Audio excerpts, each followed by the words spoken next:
Welcome to another episode of Grace Under Pressure, where my guest today is CB Bowman. I will tell you all about CB in just a moment. Anyway, Grace Under Pressure, those of you who have watched the show before know that Grace Under Pressure focuses on the stuff that we kind of push to the side, the caring, the commitment that we feel toward one another. And grace to me is the generosity we show one another, respect we demonstrate, and the commitment we demonstrate toward others. And when you do it as a leader, especially during our challenging times, it requires the ability to act for others and energize everyone around me. I'm proud to interview today my friend and colleague and who has taught me much, CB Bowman. Welcome. Okay. I want to tell you folks all about you. CB is, I will say, a friend of ours, mutual, said that CB is a force of nature, and boy, is she. She is a long experience in corporate America, chief marketing officer for, what was it? I'm sorry, I slipped my notes. So you have a marketing background. Yes, consumer products. She has, the way I know CB is through our organization, Marshall Goldsmith Coaches, 100 Coaches. And she is the founder of an organization that I'm also a member and a certified master coach, I can say that, through ACEC, which CB is going to tell us about in a moment. Her newest venture is something very exciting, and we will talk about it. It's called the Workplace Racial Equality Endeavor, and I'll show you the website. And it's a way to bring diversity and inclusion to the wider world in a substantive way, in a way that matters.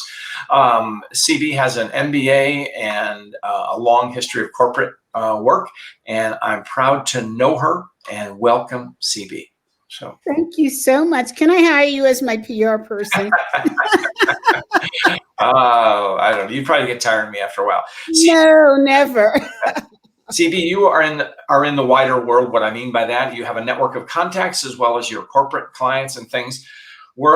Executives are feeling a lot of pressure now. What are they telling you? So, it's really very interesting and sad and yet energetic at the same time, because I don't think that CEOs realized how important employees were before COVID-19. So first of all, let's start with this. The reality is the United States now is under 5 pandemics. It's an absolute collision. And we've never, ever had this happen to us before. And the 5 pandemics, let me make sure I get them all in order. First is COVID-19. And I'm not putting them in order of importance, right? The other one is social injustice. The other one is economic as a result of those 2 things. Then there's climate change. And we didn't think that we were going to be subject to it. And Sandy was like, a little hint of what has come. And now we're dealing with forest fires and the likes of all that stuff. And our forest fires are spreading to Europe, the whole after effects to that. So it's the climate change. And then there's mental health. Yes. So 5 hitting us all at once. We've never experienced it before. We've always watched others on the other side of the world go through pandemics. Right. And so it has truly affected business. Not only just for the closings, but for the openings. Because now people are positioned to, first of all, I don't know if I want to go back to work. I don't know if I want to be exposed to those germs. I don't know if I want to do. So people are questioning the status quo, terra firma, right? And then the executives at the top of the ladder are saying, well, I'm not sure what we do now because the formula is broke. I mean, do I show that then there's another thing. First of all, what do I do now? And if I do anything, will I be sued because I'm not paying attention to the laws? And I'll give you a really good example. Yeah, My please. my beautician called me last week and said, "We're supposed to tell you that a client came in with COVID." And I said, "What do you mean? I have a dentist appointment. They're going to ask me if I was exposed to it. When did this client come in? Was I there? Mm. How was I exposed?" He said, "We can't tell you that." I said, "What do you mean you can't tell me?" I said, "Can you tell me if they were there at the same time?" "No, we can't." I pushed back and I said, "Listen, enough. Okay. The reason why they couldn't tell me if I was exposed, even if my doctor would ask me that question, I wouldn't be able to answer them. HIPAA laws, Ah, right?" So there you have a perfect no-win situation.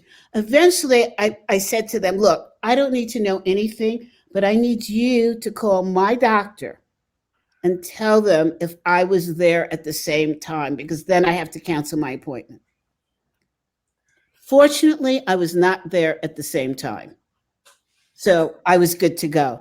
But there's an example of how the laws can interfere with something that's trying to be uh, current, informative, and help people remain safe, right? right. So now what we have, going back to your original question, is employers are saying, "Why do I need to come back to the office?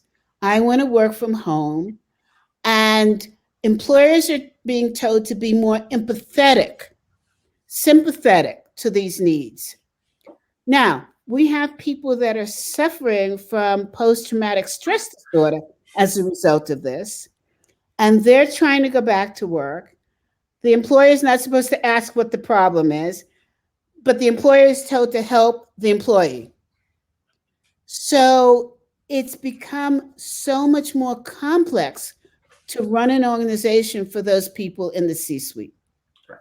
There's a lot of complexity. So, and added complexity. And as Marshall Goldsmith often says, it's lonely at the top, and it's only gotten more lonely in Yeah. the time of COVID because of the isolation. So, which Yeah. which raises a perfect need for executive coaching. So, what are you seeing the need for coaching right now? What kind of coaching is it? Well, I can answer the question from the top. I don't know about coaching from the bottom level. And by the top, I mean that the members of ACEC, in order to get in, they all have to be coaching in the C suite for a number of years, right? And so what we're seeing is that some coaches were positioned well to survive, and other coaches not so much. And the big difference between the two is the success is based upon coaches who know how to pivot. What do I mean? Pivot in what way? So, So, coaches that are part of ACEC, forgive me, these are the Colorado fires yeah, that are making me cough. Um, when you're working in the C suite, more than likely you have a point of difference from the other coach, and maybe you've established yourself in a certain area. So, for example, we have one member who wrote a book on workplace warriors and how they can do better for the company and themselves, right? And these are people who are traditionally known as aggressive, obnoxious people. And he called me and he said, "So my sales are not going as I expected it to go." And I said, "Don't worry, this is your first book, and here are some suggestions that you could do." And he said to me, "Do you know any CEOs that I could talk to about my book?" And I said, I actually stopped and I thought about it and I said, "No, because it's not the issue on the table now." And he said, "What is the issue that's on the table?" I said, "Employers in the C suite are trying to learn how to take care of employees. So the focus is not on dealing with aggressive behavior. The focus is on how can I take care of my employees so they want to come back to work, right?" And I said, but you can pivot because behavior theory says if you take away a behavior, you need to replace it with another behavior. So the aggressive behavior can be replaced with the caring behavior. You just need to figure out how you're going to deliver that message. That is called pivoting. And you and I had a very similar situation and discussion about my book, Grace, which is about the catalyst for good in the workplace. And I was asking for how can I add some muscle to it? And you came up with the phrase, grace under pressure, which for me opened it up. And there was one of the results of that conversation, and that word, grace under pressure, led me to create this LinkedIn Live show. So thank you, CB. I can thank you in person in front of a whole bunch of people. So it's been great. Don, I should have copyrighted that. So let's get into the practice of coaching from what. But I want to stay a bit with your book because it is such an incredibly important book at this time. We are used to a certain amount of stress, but when you're facing 5 pandemics that are out of your control, you think in the flight mode and you don't stop and think that the mode of being in grace is productive when it actually is the most productive way that you could go about leading. Right. Absolutely. Because grace is about, in its nature, grace is a gift given to us, no strings attached. And it's what we do with it. And it's the act of serving, creating conditions for others. So we become, rather than self-directed, we become other-directed. And I think that is a solace and I think that's what you were saying. So. Yes, exactly. Right. So executives might say, I need coaching, but I'm just too busy. When you hear that, what do you say? I say then there's a definite need for coaching. It's like Marshall says about, what do you charge for coaching? My favorite. I fell on the floor when he said this. He said, well, CB, we were talking in a webinar that he was presenting, and I asked the question on behalf of the audience. And he said, here's the way that I look at it. If you have a lot of clients, you're charging too little. If you have too little in the number of clients, you're charging the right amount. That's a good way of looking at it. Yeah. Rather to be more in demand than in too much demand or not enough demand. Yes, exactly. I want to drill down on a topic near and dear to your heart, and it's part of one of our pandemics, and that's social injustice. And I want to show, so this is a brand new venture for you, and I want to show folks it. And it's called Workplace Racial Equality is the name of the company. And the purpose statement is right there. And please state what it is and talk about it. Yeah, so together we can create equality. And the purpose is where workplace intent and commitment meet action. And, first let me go back. I have lived through Martin Luther King, Malcolm X, the equal rights movement, I don't see color, the anti-discrimination movement, and I don't see any movement. There's a report that came out that said, since all of this happened, Black Americans are actually making 63% less money than before. And those that are college graduates are making even less money. And so I said, this whole notion of putting pressure on the top of the organization or at the bottom of the organization does not seem to be working, at least not in my lifetime. So let's take another look at how we can encourage this change. And as I analyzed it, I realized it's the middle of the organization. It's the middle of the organization that has the power. The most power in an organization is the bottom of the organization. We just found that out through COVID. When you don't have employees coming in, like the meat factories, a good example, because they did not contain the virus, the whole meat factory was closed down. Right. Well, this is not the top. This is not the people that are running the organization. These are the people that are in the slaughterhouses, right? Right. Absolutely. So the bottom of the organization is powerful. The middle of the organization is incredibly powerful.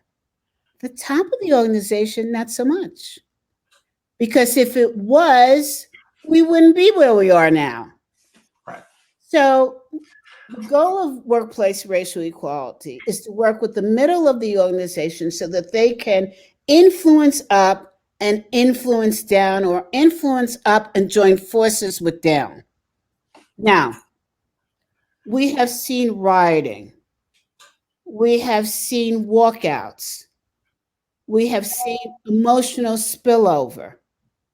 And none of these have been truly affected over a period of time.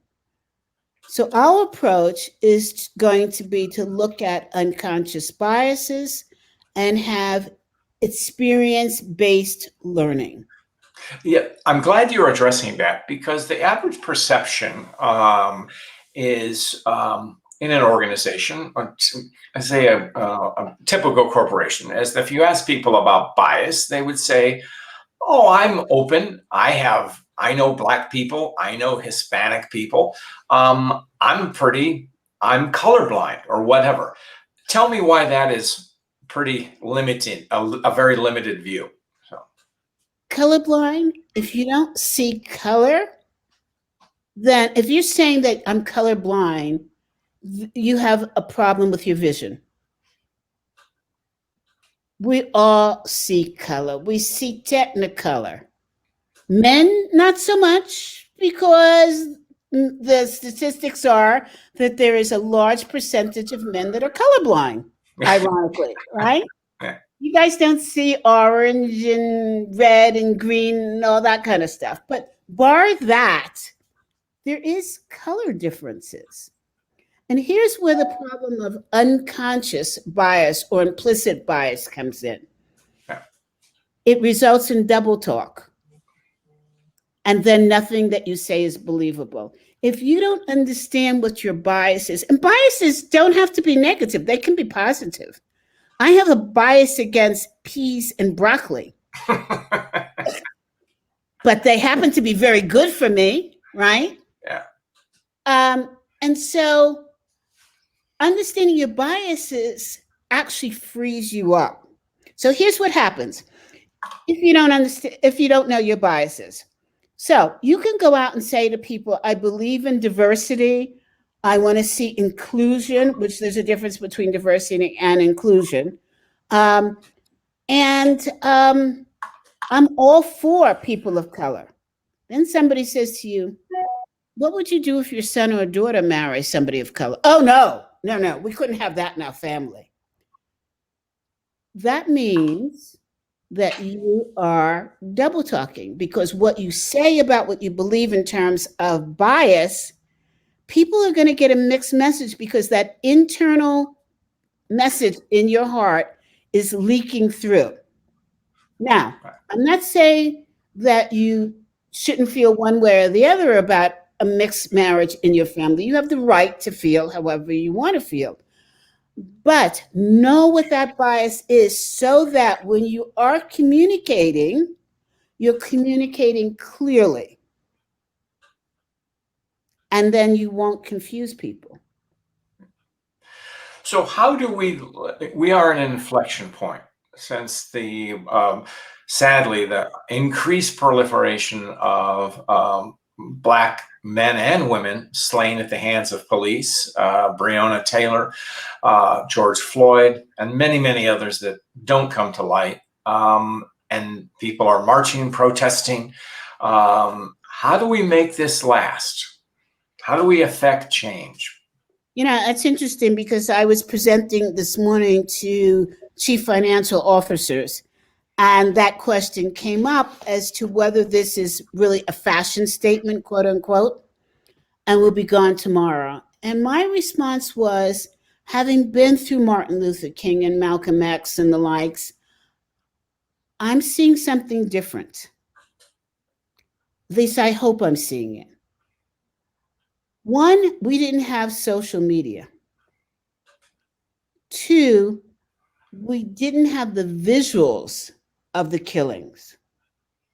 Now, we are a visual minded society. Some of us are stronger in visuals and more in hearing. It depends. But all in all, we are a visual society. When you see a person putting a knee to somebody's throat, just take your hands and put your hand around your own throat and press. Can you imagine what that's like?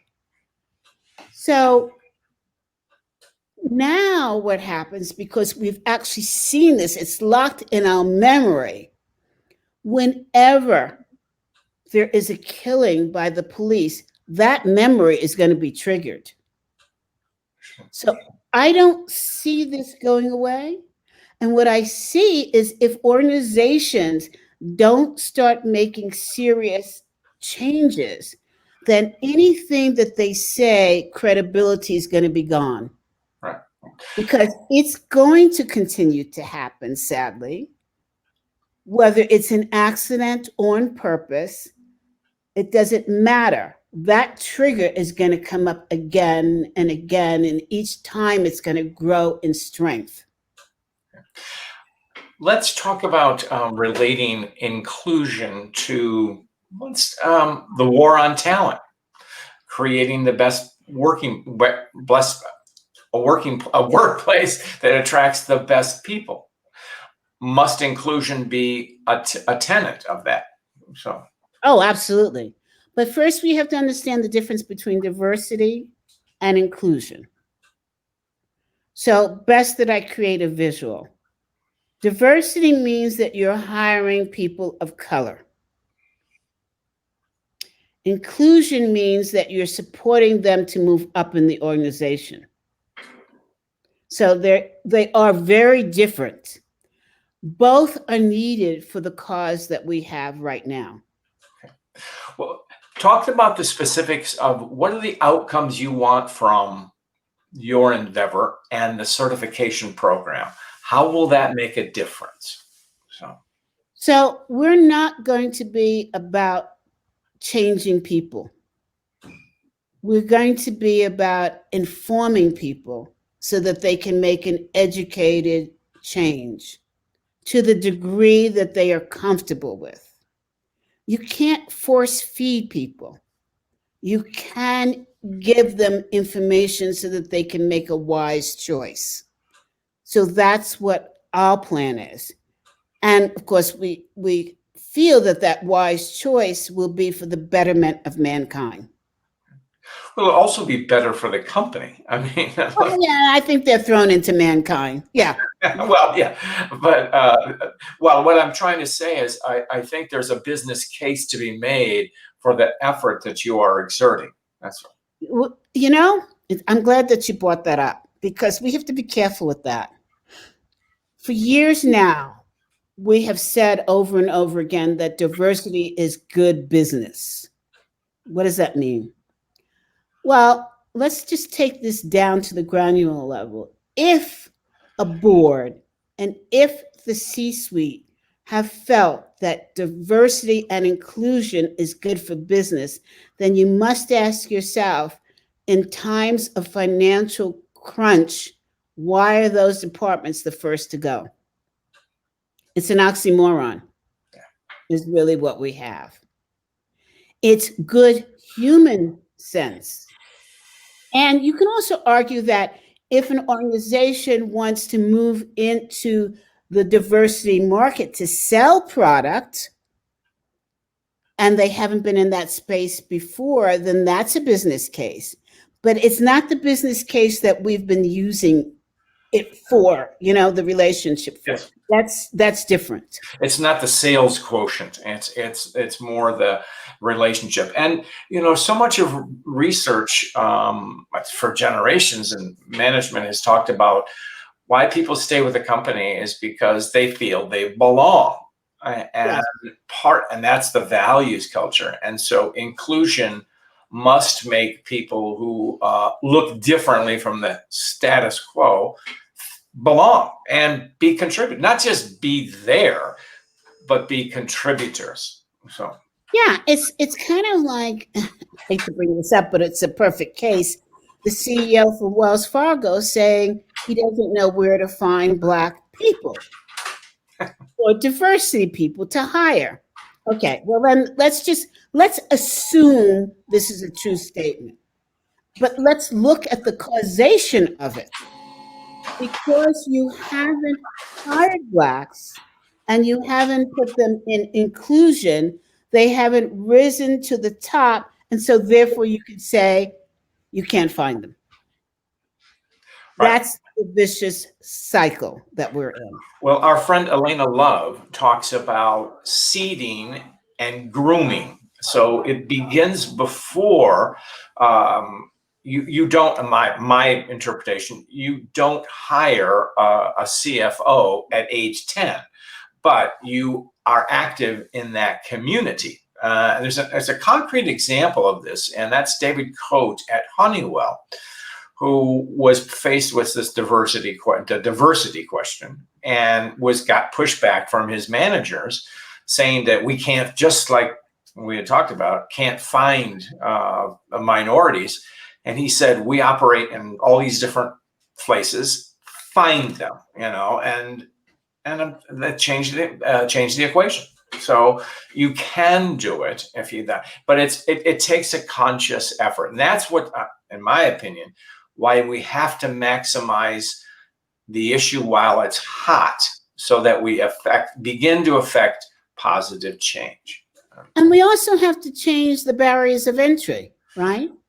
If your job description says, I want 5 people from Harvard to do my financial audits, and you can't find 5 people from Harvard who are Black to do your financial audits, how restrictive is that job description? Because you're not looking at the skill set, you're looking at the school name. Right. And there's plenty of Black people that may have gone to Pace University, may have gone to CUNY, that are superior in auditing than somebody from Harvard. Because Harvard, by the way, is not a financial-based school. No, it's a good point. And so looking at it, so we're coming to the end of our program today. And so now I'm feeling bad. I always ask every guest to tell me a story about grace. And so tell me a story about grace and what it means to you. So. Well, the story that I have from Grace, I want to tear up when I think about this. When I was younger, I worked at a Fortune 500 company in branding and marketing and suffered incredible discrimination that it almost broke me. And yet there was something inside of me that said, don't let them win. And I was very fortunate to meet a career counselor who was also a psychologist who is brilliant. The problem was that I couldn't afford to get to him because he was in part of Connecticut that was just, it was taxi or have a car. Right. And I had neither because I worked I lived in New York. You don't have cars. Yeah. He paid my way for me to get to him. He paid for the taxis and the trains for me to get to him so that he could help me.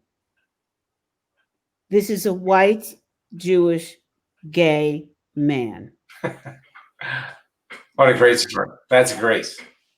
And that is grace. And I can see his influence, and I do not know the man, but I know you, where you are in your life stage.